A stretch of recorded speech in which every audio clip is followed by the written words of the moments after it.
આઈ ખેડૂત પોર્ટલ બંધ રહેતા ખેડૂતોને હાલાકી પડી રહી છે। કોંગ્રેસ કિસાન સંઘના નેતા પાલ આંબલિયાનું નિવેદન પણ સામે આવ્યું। સ્માર્ટફોન સહાય સહિત 3 યોજના માટે અરજી કરવાની હતી।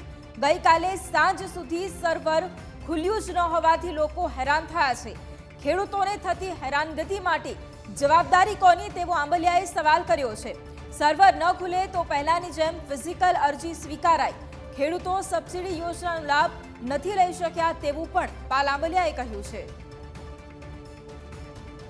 જે 1.5-2 કલાક 3 કલાક 4 કલાક 5 કલાક સર્વર બંધ રહે છે એ સમય દરમિયાન ક્યાંક ને ક્યાંક ભાજપના મળતિયાઓને આ બધી જ સગવડતાઓનો લાભ મળી જાય છે, એમની અરજી સ્વીકારાઈ જાય છે અને સામાન્ય બાપડો બિચારો ખેડૂત સવારથી સાંજ સુધી ક્યાંક ને ક્યાંક કોમ્પ્યુટર વાળાને ત્યાં રાહ જોઈને બેસે છે। એટલે સરકારને નમ્ર નિવેદન છે કે આ આઈ પોર્ટલ ખેડૂત છે એ 24/360 ડેઝ કન્ટિન્યુ અને ખુલ્લું રાખવામાં આવે અથવા તો મેન્યુઅલી અરજી જે પહેલા હતી એ પદ્ધતિથી સ્વીકારવામાં આવે।